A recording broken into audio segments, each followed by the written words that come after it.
Turn heads and bring the hype with a custom hype chain from Lotwin. Perfect for youth sports, fantasy football, or just flexing your pride.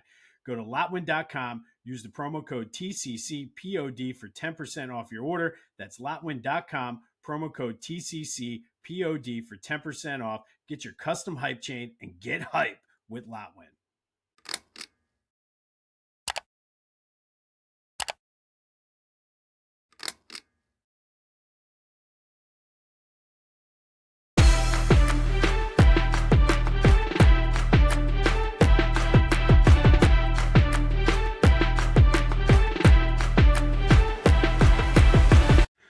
What's up, everyone? Welcome to this day in Philly sports history for December 23rd, 2025. I'm your host, Jim Montgomery. Welcome to a Tuesday edition of the podcast, a motivation/positivity Tuesday. Most likely, people either have half days or are off today. It is that time of year. But first, let's get into our Tuesday motivation/positivity brought to you by the Clashing Conferences Sports Fan Network. Go to clashingconferences.com, see what they have to offer to see how you can join.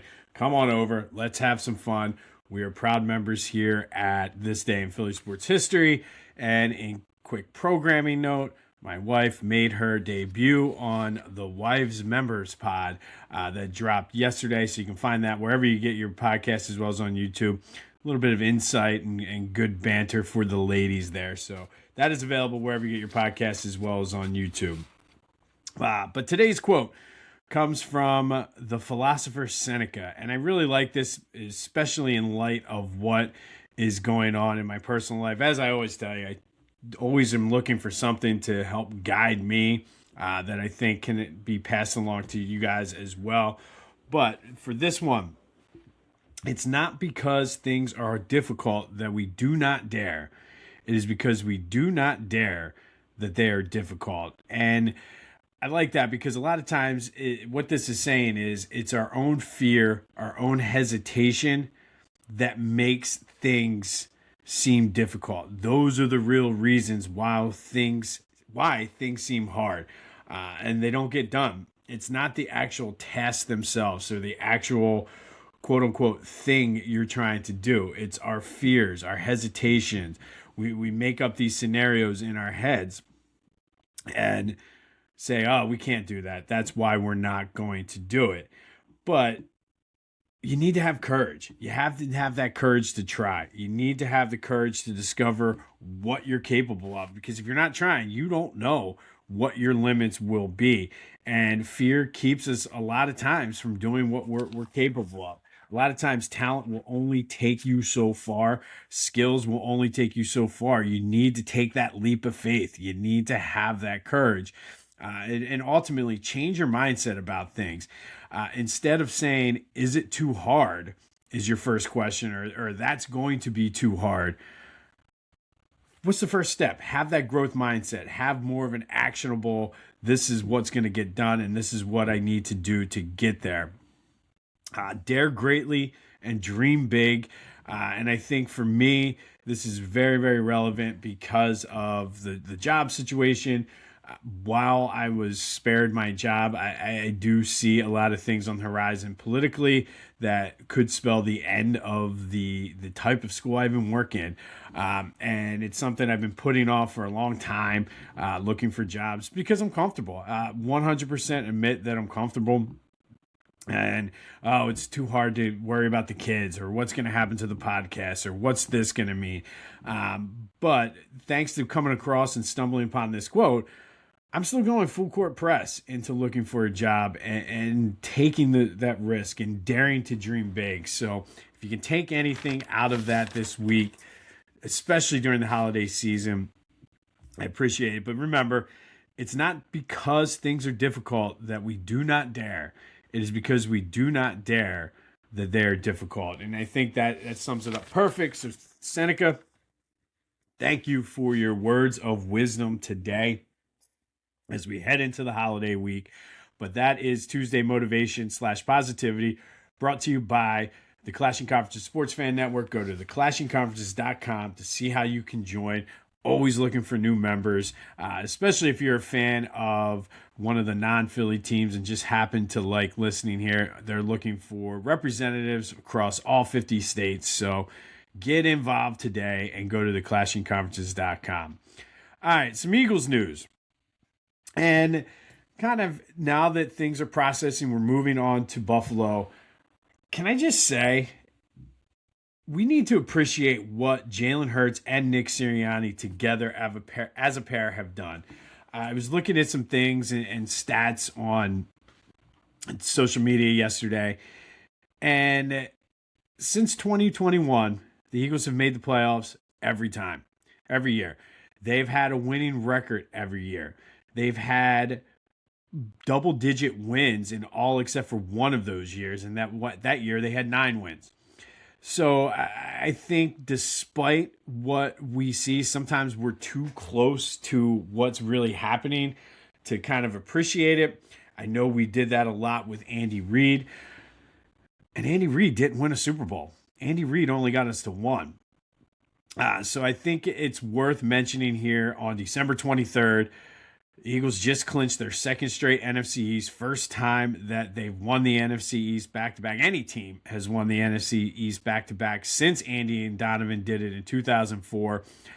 I think it's time to appreciate what they've done because in that short time that they've been together, they have just been nothing short of spectacular. 5 years, 5 playoff experience, 5 playoff appearances, 4 double-digit win seasons, another 9-win season, and you figure they won the division in 22, they won the division in 24 and 25. So 3 out of the 5 years they won the division title, and of course 2 Super Bowl appearances with a Super Bowl win. I think we need to appreciate what we have more and get out of this hot take zone where, oh, Nick is a moron, Nick is this, Nick is that, Jalen can't do this. And just appreciate that whatever formula they're using, whatever they are cooking up and have been cooking up, despite 5 different offensive coordinators or whatever it is, despite the fact that they had that ultimate collapse, partly because of the defense, partly because of the offense, uncertainties and everything in 23, they're doing a hell of a job. So I think we just need to take a moment, step back, and appreciate what Jalen and Nick have done together in combination. That's my TED Talk. Thanks for coming. There is going to be no suspension for Tyler Steen for his role in the fight. I think that's the right call. I don't think he's the one that started it. He just happened to be the one that was the most visible in the fight. So I think that's the right call. Hopefully Lane and Jalen Carter will be back and will be pretty close to full strength. And this is a big game. The Eagles still are in play for the 2 seed. The NFC is going to be wild, especially after the Niners won last night. And I saw a stat that if the Niners went out, they're the number 1 seed, and they've been flying under the radar all year. They have played a last place schedule, but they looked pretty damn good last night. So the NFC playoff picture and playoffs in general, it's going to be wild. It's wide open. Some may call it a down year. I don't know if I call it a down year. I just call a lot of evenly matched teams who on any given Sunday can beat each other. Eagles would not surprise me if they lose in the first round. Would not surprise me if they ran the table and got back to the Super Bowl. And you could say the same for any team with the exception of whoever wins the NFC South. But I figure you got the Eagles. You got the Bears. The Packers, if they make it in, probably not due to the Michael Parsons injury. But any of those 3 teams in the NFC West certainly could make a run as well. So it should be fun. Definitely should be fun. Other injury news, Nakobe Dean said he's fine. It was just a little tweak. We'll see as the official injury reports and everything come out today. And just want to say something to Dan Quinn. I'm not sure where his bravado is coming. He's like, oh, if that's the way they want to play, we'll play them in 2 weeks. And really, mathematically, it made sense for them to go for 2. Psychologically, it also made sense for them to go to 2 with the way that Jake Elliott has been struggling. And for him to be like, oh, all tough guy, put out his chest. Relax there, Sparky. Relax. You don't want them to run up the score, which they weren't doing, because Washington came right back down, scored, and got the 2-point conversion. So mathematically, they would have been right there. The odds would be against them to recover an onside kick. But, I mean, from a football standpoint, if that's what you want to hang your hat on to motivate your team, Godspeed, sir. Godspeed. But come on, Sparky. Like, that was just, well, we'll see them in 2 weeks. Whatever. Get out of here. You probably see our backups in 2 weeks. Speaking of Jake Elliott, though, he did get the vote of confidence from Nick Sirianni. But what else is Nick Sirianni going to say? You don't see too many people like Bill Parcells and Buddy Ryan who would say the kicker sucks. I hate the kicker. Both of them have been on rants about their kickers before. That's not Sirianni's personality. Sirianni's not going to say anything about the kicker. But that being said, I do worry, especially because Jake Elliott said it's not a mental thing. Which, if it was a mental thing, I'd feel better about it. He's just flat out missing kicks, not really inspiring confidence. So it remains to be seen whether that's going to change the way that Nick Sirianni goes for things on fourth down and things like that. But we have a kicking problem.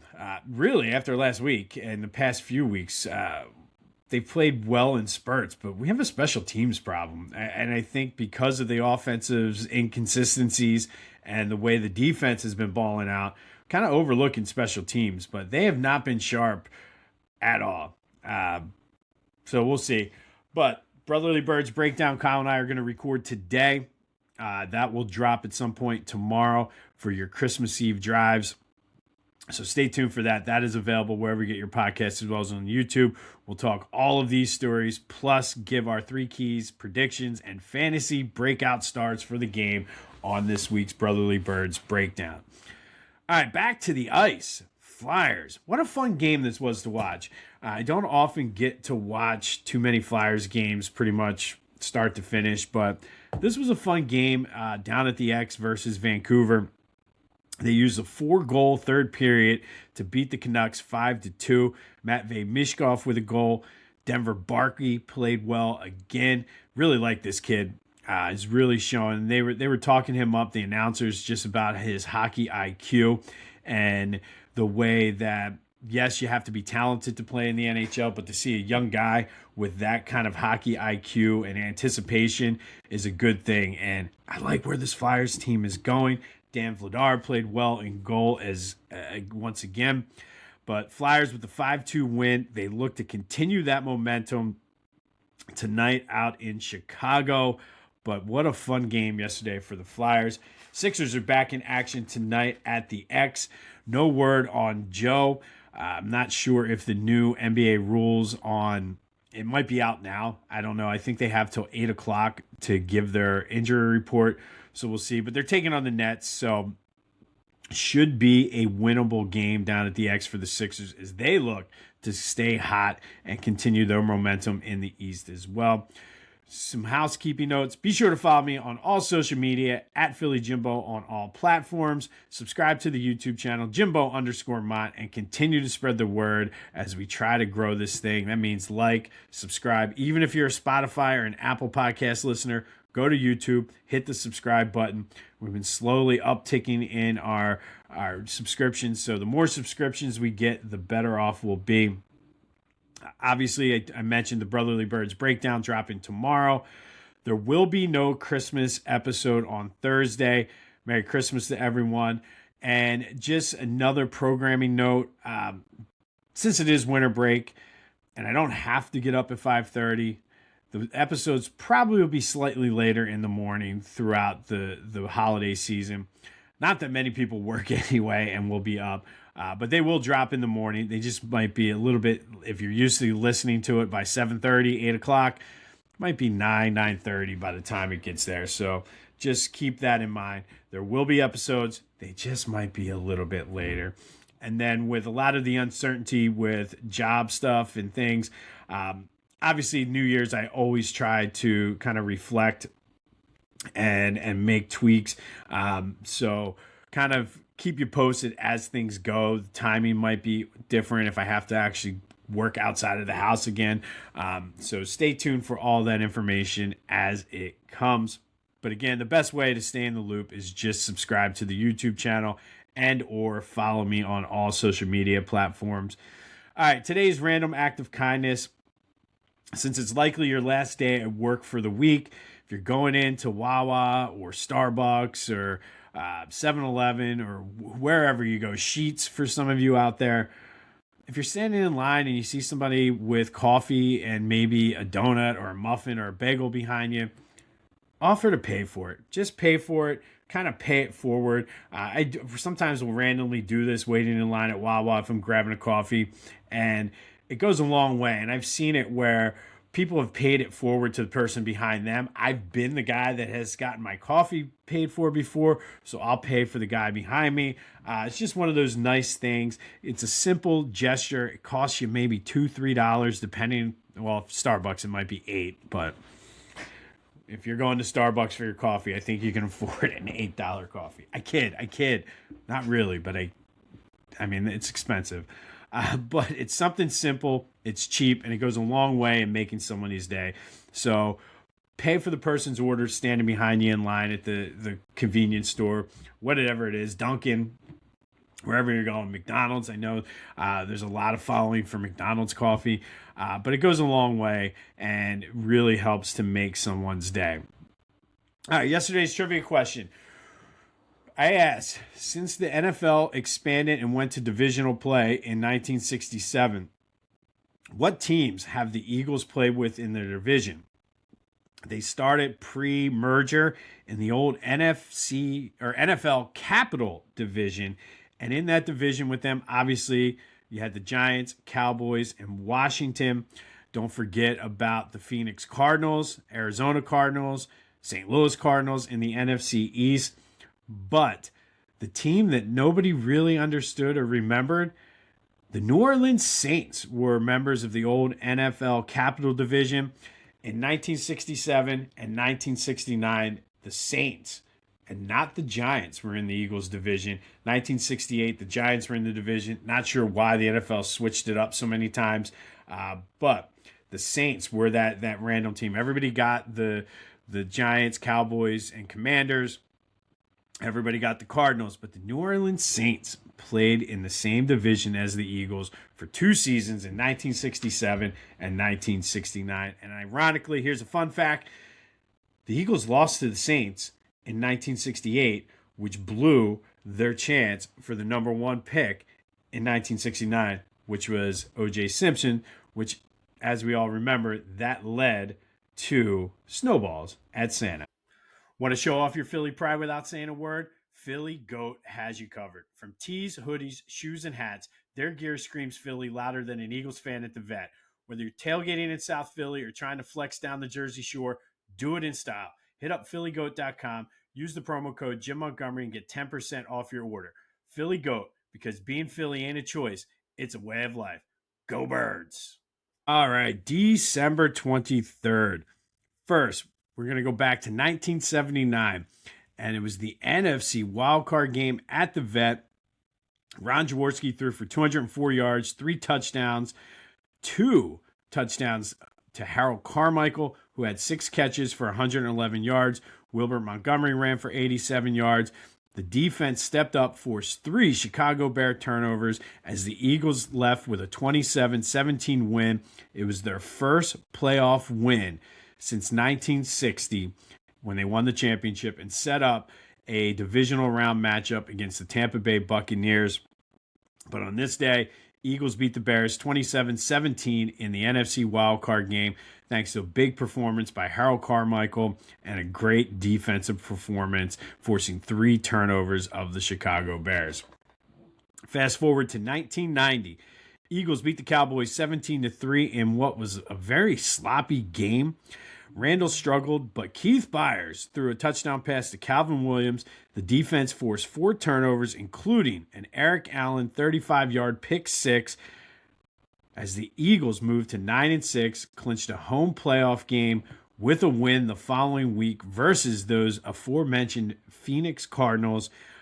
But this game showed that the Cowboys definitely in the early 90s were closing the gap with the Eagles. They were getting closer. They were still a couple years away, but they were getting closer. But that happened on this day in 1990. Eagles beat the Cowboys 17-3. Defensively, they were closing the gap. They still couldn't do anything against that defense, though. And then in 2012, the Eagles lost to Washington 27-20 at Lincoln Financial Field. Nick Foles threw for 345 yards and a touchdown that went to Jeremy Maclin, who had 8 receptions for 116 yards on the day. But the big story of this, it turned out, and everybody was anticipating this, it was Andy Reid's last home game as head coach of the Philadelphia Eagles. Lots of boos throughout the game. I think I was at this game. After 25 years, they all kind of run together, but there was a point in time where I didn't miss a game. So there's a good chance I was at this game. But I do remember there were lots of cheers and Andy chants as the Eagles left the field. But Andy Reid coached in his last home game as Eagles head coach. Eagles lose to Washington 27-20. Nick Foles had himself a day passing, just could not get over the hump. And then in 2018, the Eagles took on the Texans at the Link. They were fighting for their playoff lives. The Texans had a chance to win the NFC South, but Nick Foles stepped up big.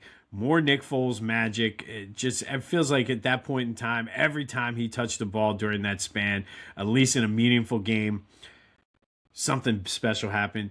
Nick threw for 471 yards, setting the Eagles' team record for yards in a game for a quarterback, 4 touchdowns. Nelson Aguilar had 5 catches for 116 yards and a touchdown. Zach Ertz, 12 receptions for 110 yards and 2 touchdowns. Texans, though, did take the lead with just over 2 minutes remaining. But like I said, Nick Foles still had some magic in that old silk hat he found. And after taking a shot by Jadeveon Clowney, the dirty one, it was a late hit, penalty, hurt his ribs. We know the next year he would end up knocking Carson Wentz out with a concussion with another dirty late hit. But Nick Foles did miss a play, came back in, though, and drove the Eagles into field goal range, and Jake Elliott hit the 35-yard game-winning field goal as the Eagles beat the Texans 32-10. Essentially, all they had to do was win the following week in Washington and hope that the Bears beat the Vikings in order to get into the playoffs. We'll get more into that next week. But on this day, Eagles kept their playoff hopes alive with a 32-30 win. Jake Elliott with the 35-yard field goal as time expired to give the Eagles a win. Nick Foles setting the Eagles team record with 471 yards still stands today. It does lead us into today's trivia question. Lots of talk about some big receiving days between Harold Carmichael, Nelson Aguilar, Zach Ertz, Calvin Williams catching touchdown passes from Keith Byars, all kinds of good things happening. So, which Eagles have led the league in receiving yards for a season? There are 7 of them. A couple of them did it twice. So what Eagles receivers have led the league in receiving yards for a season? Hit me up on the Back to the Future voice and text line 267-495-8531. Anything is Philly sports related is on the table. Hit up the Discord chat. This is a good week to hit up the Discord chat since nobody's really working. Sometimes you need to get away from your crazy uncle or sit out with grandma who doesn't even know what's going on anyway. You can come to the Discord chat and have some good Philly sports talk. That is one of the first links in the description. But which Eagles have led the league in receiving? 2018, Eagles beat the Texans 32-30 to keep their playoff hopes alive. 2020, last game for Andy Reid as head coach of the Eagles at Lincoln Financial Field. 1990, the Eagles set themselves up to win and get a home playoff game against Washington with a 17-3 win over the Cowboys. And then 1979, Eagles beat the Bears 27-17 in the NFC wildcard game, their first playoff win since 1960. And the feeling around Philadelphia at the time was they had the right side of the draw to hopefully set up a match with the Cowboys in the NFC Championship game. Excuse me. We'll have more on the Sixers and Flyers tomorrow, as well as any Eagles updates as we gear up for a big game on Sunday against the Buffalo Bills. Eagles 2.5-point underdogs, but I kind of like the spot the Eagles are in. So we'll see. Brotherly Birds Breakdown will be out on Wednesday. Just a reminder, there will be no Christmas episode. So tomorrow will be our last day, and then we'll be back Friday, as we always spend Fridays with AI. But remember, take the chance, dare to dream big, because it's not because things are difficult that we do not dare. It's because we do not dare that they are difficult. And that's from our old buddy Seneca. So go out there, do something big, and enjoy the fruits, the rewards of your hard work. And of course, as you're going out buying coffee today, pay it forward, pay for somebody's coffee in line. Small gesture goes a long way in making sure you make somebody's day. This has been This Day in Philly Sports History for December 23rd, 2025. My name is Jim Montgomery. Go have yourselves a Tuesday, and until next time, I'll see you when I see you.